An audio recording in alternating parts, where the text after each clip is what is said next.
മലപ്പുറത്ത് കുംഭമേള നടക്കുന്ന സ്ഥലത്ത് സ്ഥിരമായിട്ട് കേരള സർക്കാർ അവിടെ പാലം കൊണ്ടുവരാൻ ശ്രമിച്ചതാണ് തിരുനാവായയിൽ. എന്തുകൊണ്ട് അത് തടസ്സപ്പെട്ടു? ആരാണ് ഇതിനെ തടസ്സമുള്ളത്? കേസ് എന്തെങ്കിലും വന്നോ? ഇതിൻ്റെ പണി തുടങ്ങരുത് എന്നൊക്കെ പറഞ്ഞിട്ട് ഒന്ന് പറയണേ.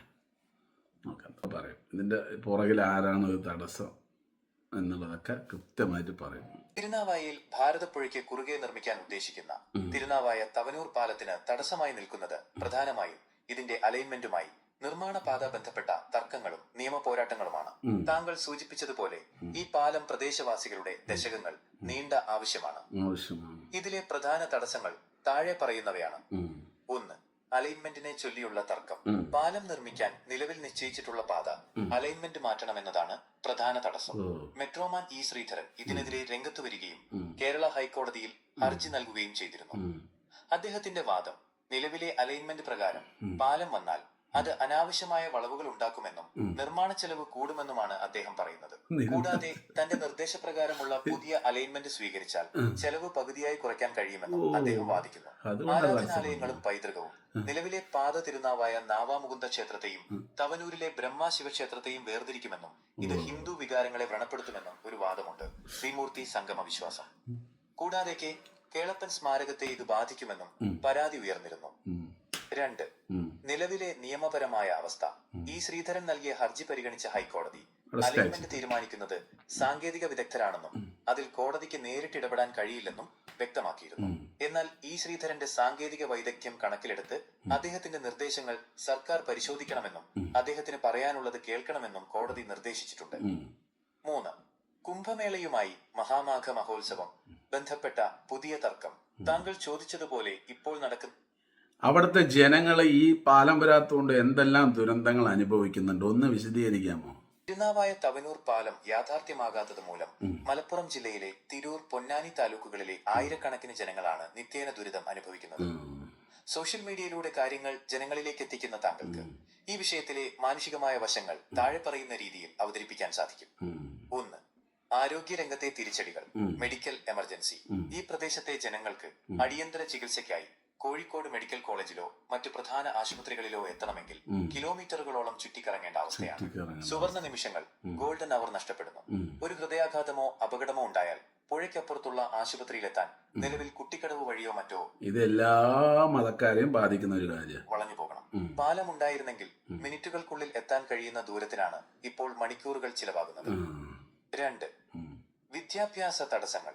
തവനൂരിലെ ഗവൺമെന്റ് പ്രസ് കാർഷിക സർവകലാശാലയുടെ കീഴിലുള്ള കോളേജുകൾ, Kelappaji college of agricultural engineering and technology എന്നിവിടങ്ങളിൽ പഠിക്കുന്ന കുട്ടികൾക്ക് തിരുനാവായ ഭാഗത്തു നിന്ന് എത്താൻ വലിയ ബുദ്ധിമുട്ടാണ്. പാലമില്ലാത്തതുകൊണ്ട് വിദ്യാർത്ഥികൾക്ക് ഹോസ്റ്റലുകളെ ആശ്രയിക്കേണ്ടി വരുന്നു, അല്ലെങ്കിൽ തോണി മാർഗം അപകടം പിടിച്ച യാത്ര ചെയ്യേണ്ടി വരുന്നു.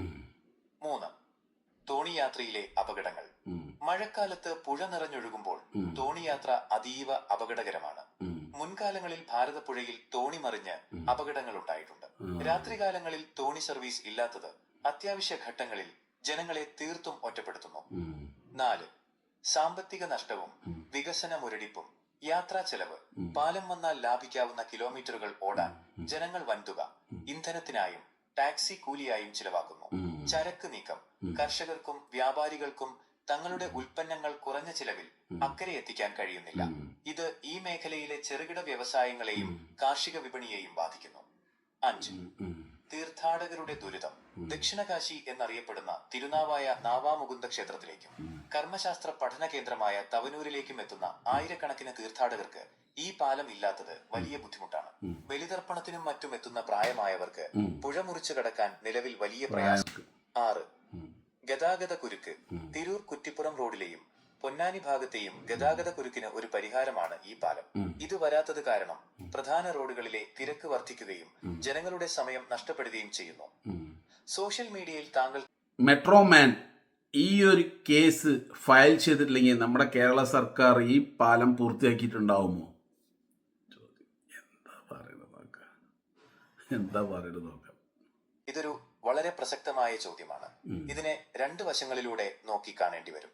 സർക്കാർ നടപടികളും നിയമപരമായ തടസ്സങ്ങളും തമ്മിലുള്ള ബന്ധം വിശകലനം ചെയ്താൽ നമുക്ക് ചില കാര്യങ്ങൾ വ്യക്തമാകും. ശ്രീധരൻ കേസ് ഫയൽ ചെയ്തില്ലായിരുന്നെങ്കിൽ പാലം പൂർത്തിയാകുമായിരുന്നോ എന്നതിന് താഴെ പറയുന്ന വസ്തുതകൾ പരിഗണിക്കാം. 1. സർക്കാരിന്റെ ഇച്ഛാശക്തി. കേരള സർക്കാർ ഈ പാലത്തിനായി പണം അനുവദിക്കുകയും കിഫ്ബി വഴി ഏകദേശം 45 കോടിയോളം രൂപ പ്രാഥമിക നടപടികൾ തുടങ്ങുകയും ചെയ്തിരുന്നു. സർക്കാരിനെ സംബന്ധിച്ച് ഇതൊരു പ്രധാന പ്രോജക്റ്റാണ്. അതുകൊണ്ട് തന്നെ മറ്റു തടസ്സങ്ങളില്ലായിരുന്നെങ്കിൽ നിർമ്മാണത്തിലേക്ക് വേഗത്തിൽ കടക്കുമായിരുന്നു. 2. അലൈൻമെന്റ് മാറ്റം വരുത്തിയ കാലതാമസം. ഈ ശ്രീധരൻ കോടതിയെ സമീപിച്ചത് പാലത്തിന്റെ പാത അലൈൻമെന്റ് ശരിയല്ല എന്ന് ചൂണ്ടിക്കാട്ടിയാണ്. ഒരു പ്രോജക്റ്റ് കോടതിയിലെത്തുമ്പോൾ സ്വാഭാവികമായും അത് മന്ദഗതിയിലാകും. കേസില്ലായിരുന്നെങ്കിൽ സർക്കാർ നിശ്ചയിച്ച പഴയ അലൈൻമെന്റ് പ്രകാരം പണി തുടങ്ങുമായിരുന്നു. കേസ് വന്നപ്പോൾ വിദഗ്ധ സമിതിയുടെ റിപ്പോർട്ടും കോടതിയുടെ നിരീക്ഷണങ്ങളും വരുന്നതുവരെ ഡിസൈനുകളിൽ മാറ്റം വരുത്തേണ്ടി വന്നു. ഇത് വർഷങ്ങളുടെ കാലതാമസത്തിന് കാരണമായി. 3. സാങ്കേതികമായ തടസ്സങ്ങൾ. ഈ ശ്രീധരൻ ഉയർത്തിയ വാദങ്ങൾ വെറും രാഷ്ട്രീയമായിരുന്നില്ല, മറിച്ച് സാങ്കേതികമായിരുന്നു. നിലവിലെ അലൈൻമെന്റ് പ്രകാരം പാലം പണിതാൽ അത് റെയിൽവേ ലൈനിനെ ബാധിക്കുമെന്നും വളവുകൾ കൂടുതലായതിനാൽ അപകട സാധ്യത ഉണ്ടെന്നുമാണ് അദ്ദേഹം വാദിച്ചത്. കേസില്ലായിരുന്നെങ്കിൽ ഒരുപക്ഷെ പണി തുടങ്ങുമായിരുന്നു. എന്നാൽ പിന്നീട് റെയിൽവേയുടെ അനുമതി കിട്ടാനോ അല്ലെങ്കിൽ സാങ്കേതിക പിഴവുകൾ കാരണം പണി പാതി വഴിയിൽ തടസ്സപ്പെടാനോ സാധ്യതയുണ്ടായിരുന്നു എന്ന് ഒരു വിഭാഗം വാദിക്കുന്നു. 4. സ്ഥലം ഏറ്റെടുക്കൽ. പാലം പണി തുടങ്ങാൻ ഏറ്റവും വലിയ കടമ്പ സ്ഥലം ഏറ്റെടുക്കലാണ്. പലപ്പോഴും കേസുകൾ ഇല്ലാതിരുന്നാൽ പോലും ഭൂമി ഏറ്റെടുക്കുന്നതിലെ കാലതാമസം പദ്ധതികളെ ബാധിക്കാറുണ്ട്. എന്നാൽ ഈ കേസ് വന്നതോടെ ഭൂമി ഏറ്റെടുക്കൽ നടപടികളും അനിശ്ചിതത്വത്തിലായി. ചുരുക്കത്തിൽ ഈ ശ്രീധരന്റെ ഇടപെടൽ നിർമ്മാണം വൈകിച്ചു എന്നത് ഒരു വാസ്തവമാണ്. എന്നാൽ അദ്ദേഹം പറയുന്നത് ആ പാലം ശാശ്വതവും അപ്പോ പ്രിയ സുഹൃത്തുക്കളെ സുരക്ഷിതവുമായിരിക്കണം എന്നാണ്. അപ്പോൾ പ്രിയ സുഹൃത്തുക്കളെ, ഇന്ന് അവിടുത്തെ ഭക്തര് താൽക്കാലികമായിട്ടുള്ള പാലത്തിലൂടെയാണ് സഞ്ചരിക്കുന്നത് അല്ലേ. ഏതെങ്കിലും ഒരു രീതിയിൽ ആ പാലം ഞാൻ കണ്ടിരുന്ന ശരിക്കും വീഡിയോയിൽ താഴത്ത് ഫുള്ള് ഈ മണൽ ചാക്ക് വെച്ചിട്ടാണ് ഇവർ താൽക്കാലികമായിട്ട് ഉണ്ടാക്കിയിരിക്കുന്നത്. തീർച്ചയായിട്ടും അതിൽ ആൾക്കാർ ഒരുപാട് പോകാൻ സാധ്യതയുണ്ട്. എന്തായാലും അവരെയൊക്കെ ദൈവം രക്ഷിക്കട്ടെ, അപകടങ്ങളൊന്നുമില്ലാതെ അത് നല്ല രീതിയിൽ ആ കുംഭമേളം നടക്കട്ടെ, നമുക്ക് പ്രാർത്ഥിക്കാം. അപ്പോൾ ഇതിൻ്റെ സത്യം നിങ്ങൾ മനസ്സിലായല്ലോ, എവിടെയാണ് തെറ്റ് എന്നുള്ളത്. ഇനി നിങ്ങൾക്ക് കമൻ്റ് ഇടാം, എന്നെ പൊങ്കാലിടണ്ട, ഞാനുള്ളത് ഉള്ളതുപോലെ ഒന്ന് പറയുന്നത്.